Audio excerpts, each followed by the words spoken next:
What's going on, YouTube? If you're new here, my name's Thunderstick, and welcome to the Homestead. Ladies!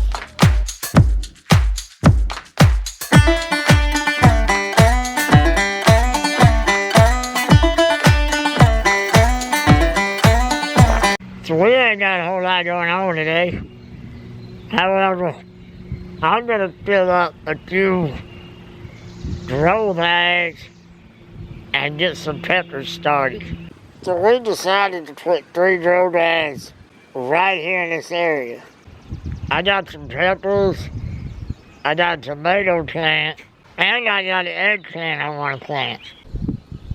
What I'm going to do is I'm going to dig down through this mulch, make me a little circle to put these grow bags in once they're filled up with compost.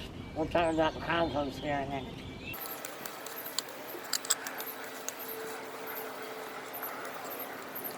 The reason I'm digging down into the soil here is real simple.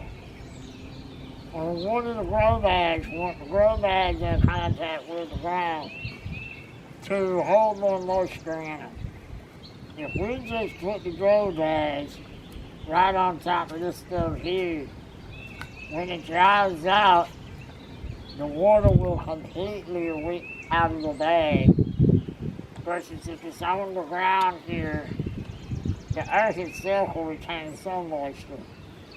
Therefore, the plant in the grow bag still stays moist.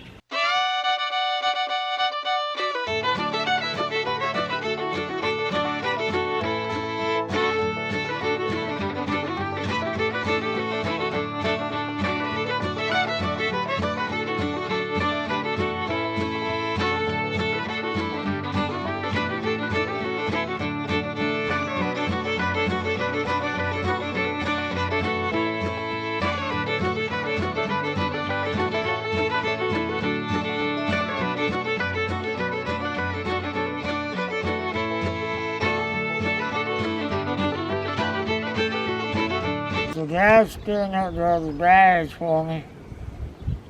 I'm gonna go ahead and start trying to plant these little starts into the bag. They're small bags, they're only about 3 gallons. So I'm only willing to put 1 pepper in each bag. The other thing I'd like to say is all this dirt, compost, whatever you want to call it, was made by the chickens. All we did is, we do the deep mulch system here, the deep bed system.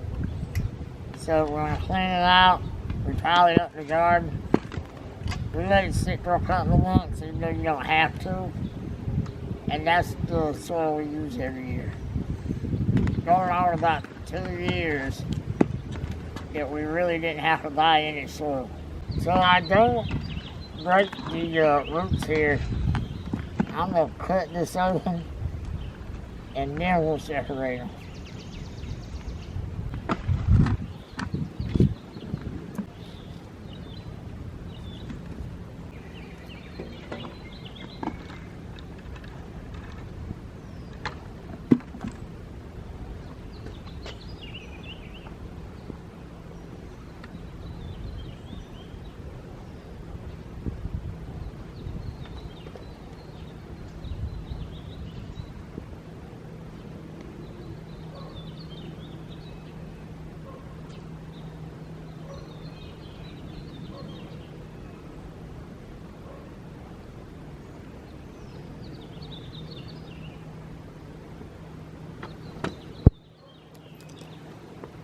So we'll give that little guy some water, and then we'll put him over here.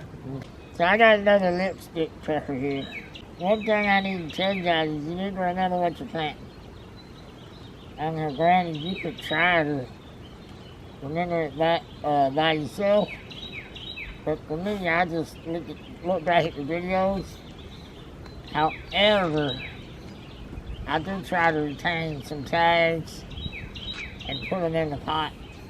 As you see, I'm not real particular. These plants will live. Plants are harder than you think. they weren't hardy, they wouldn't reseed themselves. So this is a lipstick pepper.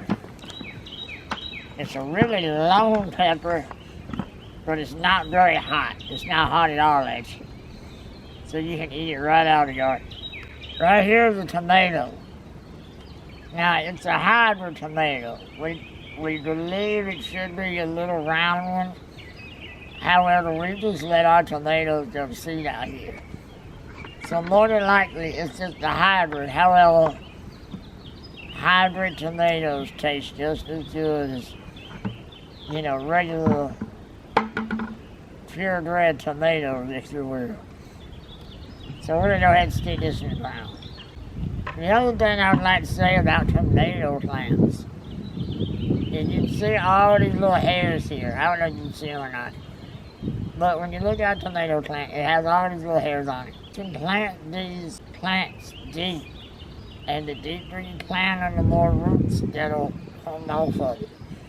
And they come off of all those little hairs.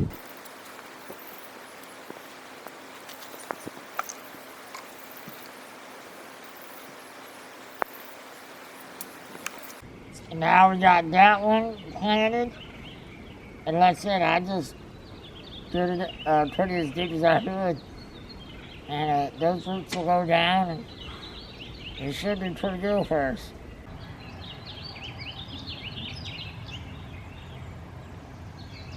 One day I'll figure out how to shoot one of these videos in one day. But today is not that day. We got them plants planted, and all of them are doing really good. So go ahead and take a look. To throw in new to the plants, check out those strawberries. Delicious. So here's one of the lipstick peppers.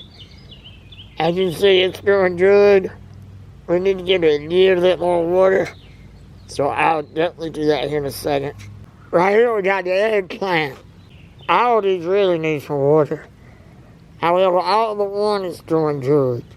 Here's the tomato plant. It's doing good minus the bug damage. And like I said, see the two leaves down there? Those come directly off the little hairs I was telling you about earlier. The only plant that ain't doing good was the miscellaneous plant I planted right here. It was still leaning over despite the water it had. Because I went ahead and pinched it off. But the plant wasn't exactly dead, I'm hoping.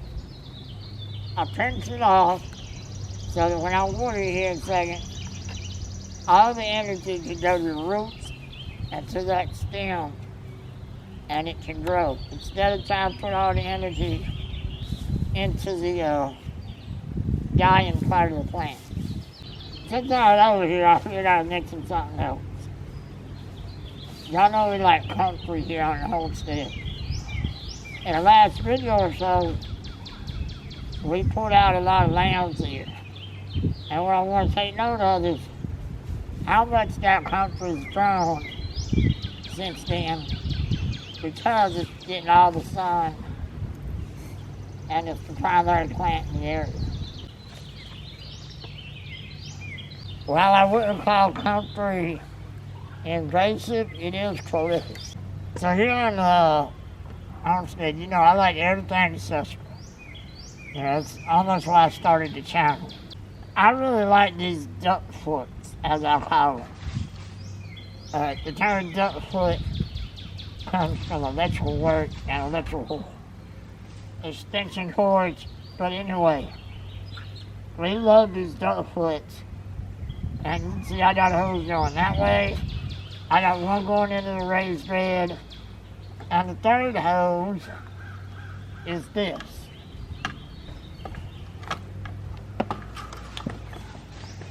And as you can see, I did that myself. I like these nozzles. Anyone would do, but I like the ones which I just push with my thumb here. And it's just a standard hook that you just screw in anything. They make different sizes of them. And we got the coil here at my level to where I can unwind it. So those are just some of the things that we've done here that help me water things in this general area of the homestead. I'm trying to be real gentle as I water these. I don't want to knock them over or anything like that. So what I do, because they're canvas bags, sometimes I wet inside the bag and let it absorb that way. The whole point is everything gets moist. I love having everything right here beside the walkway. You know, it just makes things easier when I go to water. And as you can see, even though I'm hitting directly on the plant, I don't have this thing going full blast. It's just a little mist by the time it gets to the plant itself. But you do want water to soak down and all that stuff. But if you wet the sides, it'll absorb it that way and you'll retain more water. So I've run out of line here, so I'll just lay it down and then I'll drag up.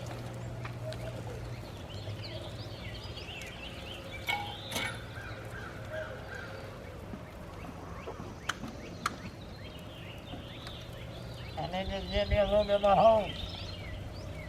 I don't need to drag the whole thing around. Make the farm work for you. You ain't trying to work for the farm.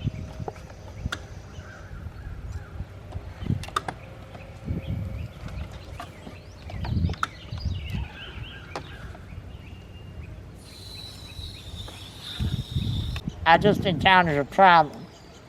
So let me show you how we're going to overcome it. So we got this green stalk right here. Now we love green stalks. However, this one got placed a little far away. I don't know how that happened. We got to adapt and overcome, right? So, normally what I do is I got a nozzle long enough that could maybe reach. Or at least it would work. But obviously this nozzle and this wheelchair ain't getting over there. One of the good things about a drain stalk is all I gotta do is fill up that reservoir. I'm gonna take this nozzle and see if I can loud the water in there. Wish me luck.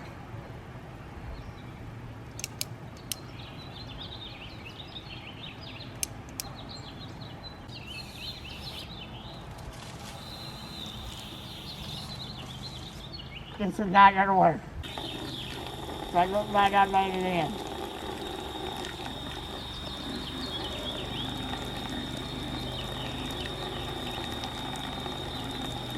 Well, I might be here a while. Now that we got everything awarded, let's just see if we got any eggs. We ain't been getting a whole lot of eggs here lately, but I'm gonna check anyway.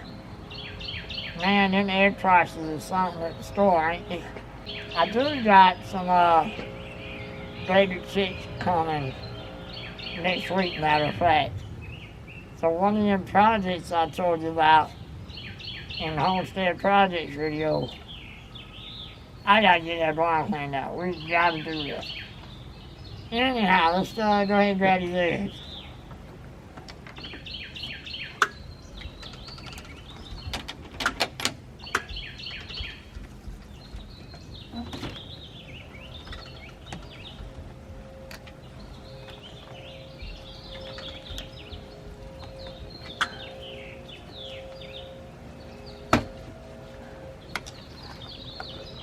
I don't want eggs.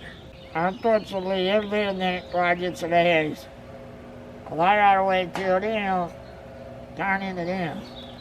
Well, y'all, if you enjoyed the video, hit like, hit subscribe, hit the notification bell, and as always, appreciate it. We'll see you next time.